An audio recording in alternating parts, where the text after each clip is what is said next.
सबै छन् जाति यहाँ कोही छन् र बाँकी कहाँ सबै छन् जाति यहाँ गरेका मिली सबै गुराँस पनि फुल्छ यहाँ एउटै हो सबको रहर बनाऊ यो हाम्रो सहर एउटै हो सबको रहर बनाऊ यो हाम्रो सहर हाम्रो Biratnagar Namaste. Good afternoon, dear students and parents. As usual, I am present here today in Makalu Television to teach you the social studies of class 7. I welcome you in Viratnagar distance learning program telecasted through the Makalu Television. So, let's start the class as usual. So, before starting today's class, let us do a revision of the previous class. In the previous class, we had discussed about our religious customs. We had read about the 10 religions that are followed in our country, and we had seen the customs, traditions of those 10 religions, the teachings of those 10 religions in our country. Today, we are going to enter inside our another topic, that is Unit 2, Lesson 2, our social customs. As you can see on the board, our social customs, hamro samajik sanskriti. So, let us move forward with this lesson. You can see in the slide, society, samaj, and there is the definition of society. यो कतै पढे जस्तो लाग्यो तपाईहरुलाई? हामीले अगाडि यो पढिसकेका छौं. Unit 1 मा the first lesson in your book was society. पहिलो जुन च्याप्टर छ तपाईहरुको कक्षा 7 को सोशल स्टडीज मा त्यो समाज भनेर छ. Origin of society. हामीले त्यो च्याप्टरमा यो प्रोग्रामको फर्स्ट क्लास सोशल स्टडीज को क्लास 7 को फर्स्ट क्लास मा चाहिँ हामीले सोसाइटी को बारेमा पढेका थियौं. So there is the definition of society, the same definition. Society is a group of people living together in a particular territory for common goals and objectives. मैले social customs सुरु गर्नुभन्दा अगाडि थोरै सोसाइटी को बारेमा र कस्टम को बारेमा यहाँ भन्न चाहेको छु. So society, what is society? के हो त समाज भनेको? सिम्पली बुझ्दाखेरि society is a group of people. It is an association of people. यो मानिसहरुको जमात हो. द पीपल लिभिङ टुगेदर, जो एक साथ बस्छन् इन अ पार्टिकुलर टेरिटोरी, एउटा निश्चित सीमामा, एउटा निश्चित ठाउँमा. And these people, they work for common goals and objectives. समान उद्देश्य, समान टार्गेट को लागि चाहिँ यी व्यक्तिहरुले काम गर्छन्. So society, it is a group of people, dear students. It is a group of people. These group of people, they live in a particular territory. एउटा निश्चित बाउन्ड्रीमा, एक निश्चित सिमानामा बसोबास हुन्छ, and they work for common goals and objectives. So this is what is society. यो हो समाज भनेको. So let us move to the next slide now. You can see on the screen of your TV customs, the word custom, Sanskriti. Now what is custom? Okay, from the very small classes you have read customs, this word, you are familiar with this word custom.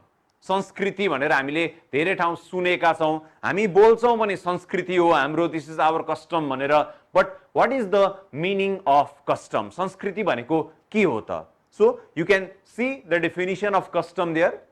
The life related practices which our ancestors adopted to maintain social behavior and run the society is known as custom.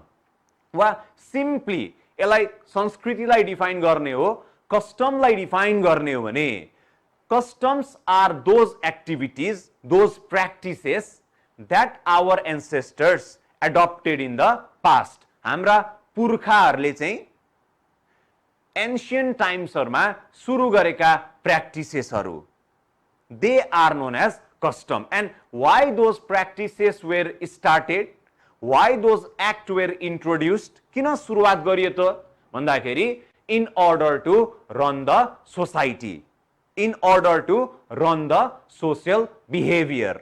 हाम्रा पुर्खाहरूले धेरै वर्ष अगाडि, सयौं हजारौं वर्ष अगाडि create गर्नुभएका, बनाउनु भएका ती प्र्याक्टिसहरु, they are known as customs. So customs, these are life related practices which were created by our ancestors in the past.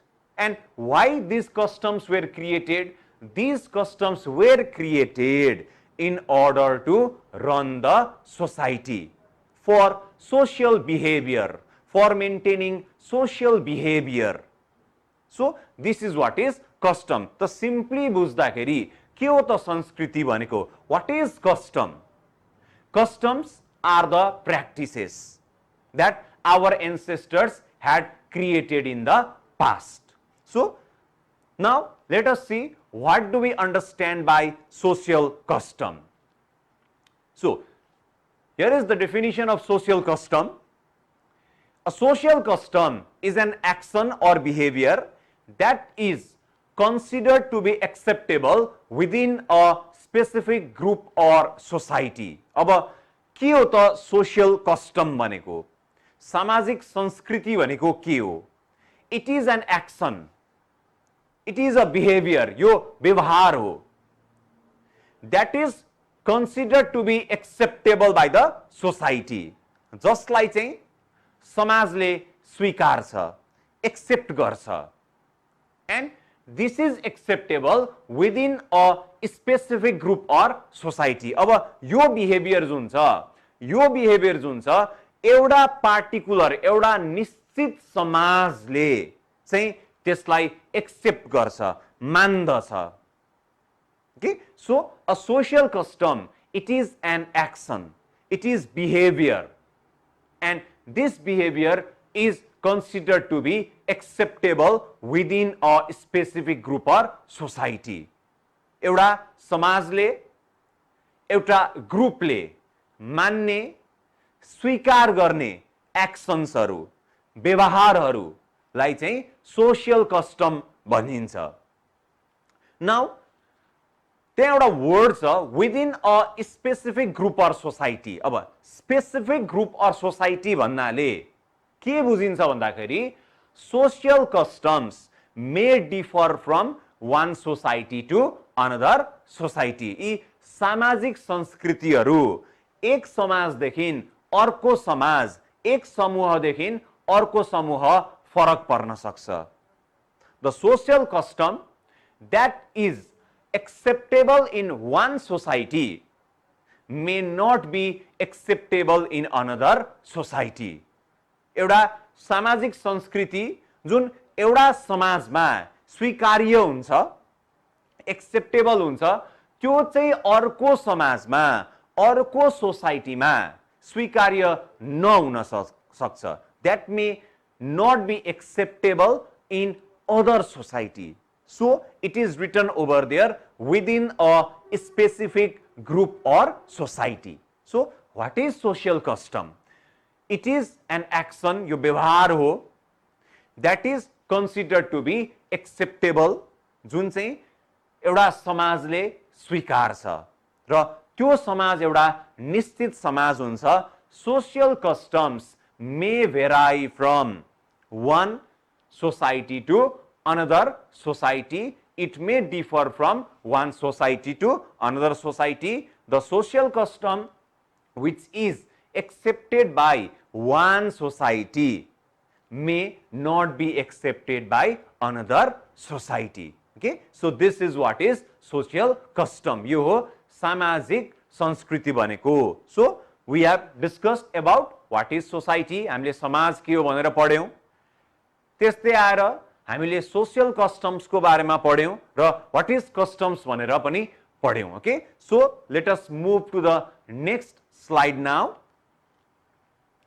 Features of Nepali social customs. नेपालको सामाजिक संस्कृतिको विशेषताहरू. Features or characteristics of Nepali social customs. अब यहाँ हामी नेपालको सामाजिक संस्कृतिको बारेमा पढ्छौं, जानकारी लिन्छौं. So let us see. First, social customs in Nepal differ from one society to another. मैले अगाडि डेफिनिसन दिँदाखेरि डिफाइन गर्दाखेरि नै यो कुरा भनिसकेको छु.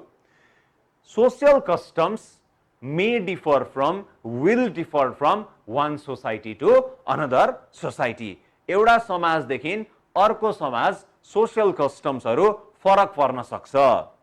फरक मात्र होइन, the social custom of one society may be or may not be acceptable in another society. एउटा समाजले स्वीकार गरेको जुन सामाजिक संस्कृति हुन्छ त्यो चाहिँ अर्को समाजले स्वीकार्न उले नस्वीकार्न सक्छ. So this is the first feature of Nepali social custom. Nepali social customs, it differs from one society to another. Okay, Nepal is spread from east to west, पूर्वदेखि पश्चिमसम्म फैलिएको छ. त्यस्तै आएर तराई जुन साउदर्न रिजनमा छ है देखि लिएर माउन्टेन रिजन जुन नर्दर्न बेल्टमा छ, यहाँ थुप्रै समाजहरू बस्छन् है. ती समाजका सामाजिक संस्कृतिहरू फरक फरक हुन सक्छ. पूर्वमा जुन सामाजिक संस्कृति छ त्यो पश्चिमको सामाजिक संस्कृतिसँग मेल नखान सक्छ. दक्षिणको जुन सामाजिक संस्कृति छ त्यो उत्तरको सामाजिक संस्कृतिसँग मेल नखान सक्छ. दक्षिणको जुन सामाजिक संस्कृति छ त्यो उत्तरमा स्वीकार्य नहुन सक्छ. So social customs in Nepal, they differ from one society to another society, from one group of people to another group of people. Now the next point you can see, Nepali social customs differs according to geographic region. The customs of Himalayan region differs from hills and Terai. अहिले मैले ठ्याक्कै अगाडि भने पनि हाले यो. Like we have three physical regions in Nepal. Physical regions भनेको के हो? Geographical region भनेको के हो त? Those regions which are separated by nature. प्रकृतिले आफैले छुट्याएर दिएको. अब प्रकृतिले नेपाललाई तीन भागमा बाँडेको छ. In the southern part it is Terai, in the mid part it is hills, and in the northern part it is mountain. है दक्षिणी भागमा तराई रहेको छ, द फ्ल्याट एरिया. मध्य भागमा पहाड रहेको छ, पहाडी इलाका रहेको छ. त्यस्तै उत्तरी भागमा भनेको हिमालयन रिजन छ, हिमाली क्षेत्र पर्दछ. त सोशल कस्टम यो केले डिफरेन्शिएट गरेको? नेचर आफैले डिफरेन्शिएट गरेको, प्रकृतिले नै छुट्याएर दिएको. It is not human made. यो मान्छेले बनाएको होइन. मान्छेले तराई हिल्स र माउन्टेन छुट्याएको होइन. यो चाहिँ तराई, यो चाहिँ हिल्स है. तराई चाहिँ फ्ल्याट हुन्छ, पहाडीलाई चाहिँ हामी पहाड बनाउँ त यहाँ पहाड माटो ढुङ्गा थुपारौँ है. यो यसलाई चाहिँ हिमाली भेग बनाऊ, यहाँ चाहिँ हिमालहरू ठड्याउँ.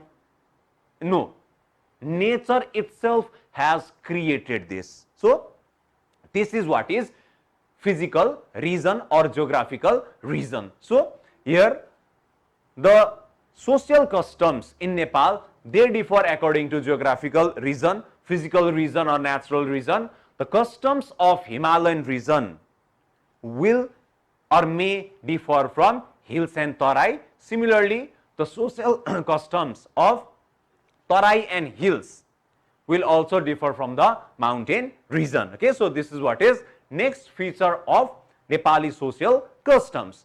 Now, third feature, as you can see in the screen right now, social customs in Nepal also differs according to ethnic groups and religion. अब जुन सामाजिक संस्कृति छ यो चाहिँ जाति अनुसारले पनि फरक पर्छ र धर्म अनुसारले पनि फरक पर्छ. It differs according to ethnic groups and religion. In the previous class only we have discussed, according to the census of Nepal, altogether 10 religions are followed in our country. है नेपालमा जनगणना अनुसार 10 वटा धर्म चाहिँ नेपालमा फलो हुन्छ र त्यही सेन्सस अनुसार त्यही जनगणना अनुसार there are altogether 125 ethnic groups in our country. नेपालमा 125 वटा जात जातिको बसोबास छ according to the census. अब these 125 ethnic groups of Nepal and 10 religions of Nepal, some of the social customs are common and some social customs are typical for a particular ethnic group or religion. केही सामाजिक संस्कृति सबैमा common छ, सबै जात जातिले त्यसलाई फलो गर्नुहुन्छ है, सबै धर्मले त्यसलाई फलो गर्नुहुन्छ, कमन छ सबैमा. तर केही सामाजिक संस्कृतिहरू के छ त भन्दाखेरि जात अनुसारले धर्म अनुसारले नेपालमा फरक फरक हुन्छ. So social customs in Nepal differs according to ethnic groups and religion. जाति अनुसार, धर्म अनुसार, त्यस्तै फिजिकल रिजन्स अनुसार चाहिँ हाम्रो सामाजिक संस्कृति के छ त फरक छ. इट भेराइज है, कुनै धर्मले त्यसलाई एक्सेप्ट गर्छ, कुनै धर्मले त्यसलाई एक्सेप्ट गर्दैन, कुनै जातिले एक्सेप्ट गर्छ, कुनै जातिले त्यसलाई एक्सेप्ट गर्दैन. केही सोशल कस्टम्स एन्ड ट्रेडिसन्स के छ त कमन छ, सबैले त्यसलाई मान्दछन्, सबैले त्यसलाई फलो गर्दछ भने केही कस्टम्सहरू के छन् त फरक फरक हुन्छ. So this is another feature of Nepali social custom. Okay, so before moving on to the next slide, I would like to welcome you again in the Biratnagar distance learning program, which is telecasted through Makalu television. You are studying social studies of class 7 as usual, and I am Anuj Dahal, your teacher. Okay, so let us move to the next slide now. Social customs in Nepal are reflected in the form of religious practices, Vratabandha, marriage, birth and death. अब सामाजिक संस्कृति कहाँ कहाँ झल्किन्छ त भन्दाखेरि religious प्र्याक्टिसेसहरुमा, धार्मिक कामकुराहरुमा भयो, त्यस्तै व्रतबन्धहरु भए, म्यारिज विवाहमा, बर्थ एउटा व्यक्ति जन्मिसकेपछि विभिन्न कस्टम्स एन्ड ट्रेडिसन्सहरु फलो हुन्छ है. त्यस्तै डेथ, एउटा व्यक्ति मरिसकेपछि पनि धेरै कस्टम्सहरु फलो हुन्छ. लाइक फर एक्जाम्पल मलामी जाने काम हुन्छ, त्यस्तै 13 दिनको काम हुन्छ, 45 दिनका कामहरु हुन्छन्, etc. This may differ from again one religion to another religion, from one ethnic group to another ethnic group. So social customs in Nepal, they are reflected in the form of religious practices. अलग अलग धर्मको अलग अलग प्र्याक्टिसेसहरु हुन्छन्. जस्तो मैले अगाडि religious customs भन्ने च्याप्टरमा पढाएको थिए. केही धर्मले मूर्ति पूजा गर्छन्, केही धर्मले मूर्ति पूजा गर्दैनन्. केही धर्म मोनोथिएस्टिक हुन्छ, एउटा मात्र भगवानलाई पूजा गर्छन् भने केही धर्महरु के हुन्छन् त ले पोलिथिजम मान्छन्, धेरै देवी देवताहरूलाई पूजा गर्छन्. So social customs are reflected in the form of religious practices. त्यस्तै व्रतबन्धहरू भयो, म्यारेज सेरेमोनिजहरू भए.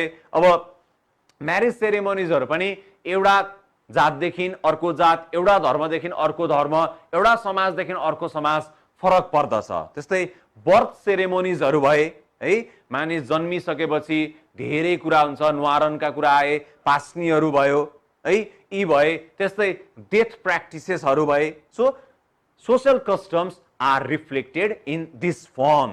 Similarly, another point you can see there, social customs teaches us to respect parents, teachers, guests, superiors, etc. अब यो चाहिँ सबै जात जाति, सबै ठाउँमा नेपालमा बसोबास गर्ने, सबै धर्महरूले कमनली सिकाउने संस्कृति हो.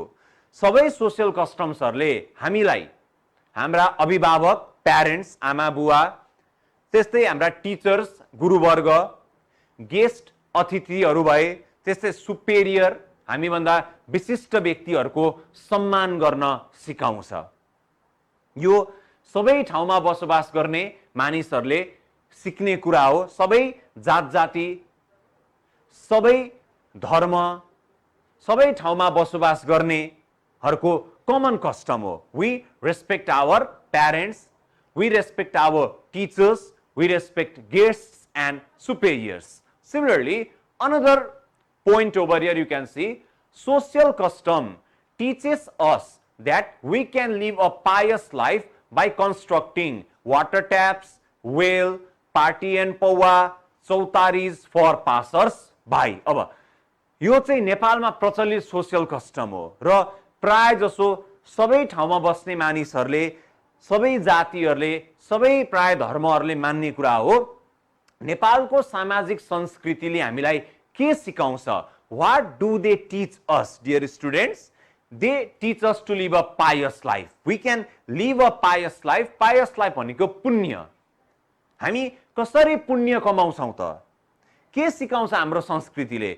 By constructing water taps, धाराहरू बनाएर, पब्लिक ट्याप्स भयो, जो बटुवाहरू हुन्छन्, बाटोमा हिँड्ने मान्छेहरू हुन्छन्, उहाँहरूलाई प्यास लाग्छ कहिलेकाहीँ. सो बीच बीच बाटोमा हामी के भेट्छौँ त? वाटर ट्याप्सहरू भेटिरहेका हुन्छौँ. तपाईहरू यदि भ्रमणमा जानुभएको छ, टुरमा जानुभएको छ, नेपालको विशेष गरी पहाडी इलाकामा जानुभएको छ भने त्यहाँ तपाईहरुले ख्याल गर्नुभएको होला, नोटिस गर्नुभएको होला, बाटोमा वाटर ट्याप्सहरू बनाइएको हुन्छ. के को लागि त भन्दाखेरि पासर्स बाई जो त्यहाँबाट हिँड्नुहुन्छ उहाँहरूलाई प्यास लागेको छ भने त्यहाँ पानी पिउनको लागि. सिमिलरली वेल, इनारको व्यवस्था गरिएको हुन्छ. पार्टी एन्ड पौवाको व्यवस्था गरिएको हुन्छ. पार्टी एन्ड पौवा यो भनेको चाहिँ it is a type of shelter constructed at the road. के बाटो हिँड्ने बटुवालाई जो थकान मेट्न चाहन्छन् उहाँहरूलाई बस्नको लागि बनाइएको ठाउँ हो. Sometimes it is like home. यो सेल्टर टाइपको हुन्छ है, घर जस्तो बनाइएको हुन्छ है, त्यहाँ चाहिँ रेस्ट गर्न मिल्छ है. सो पार्टी एन्ड पौवा. त्यस्तै चौतारी. चौतारी तपाईले देख्नुभएको होला, ठुलो ठुलो गाछी जस्तो, स्पेशली यो बर पिपलको गाछी मुनि चौतारी बनाइएको हुन्छ शीतल प्राप्त गर्नको लागि वा थकान मेट्नको लागि. So social custom teaches us that we can live a pious life by constructing such types of water taps, party, pawa and chautaris for passers-by. Similarly, our social custom also teaches us religious tolerance. Okay, religious tolerance means respecting other religion. आफूले जुन पनि धर्म माने पनि सबै धर्मलाई स्वीकार्नु, सबै धर्मको सम्मान गर्नु, this is what is called religious tolerance. So social customs in Nepal, it teaches us religious tolerance. Okay, so today because of lack of time we could not complete this chapter completely. So in the coming class we shall continue the same chapter. I hope you have understood what is taught today. So till now you have listened to me, you have watched this channel, so thank you for this. Have a good day. Namaste.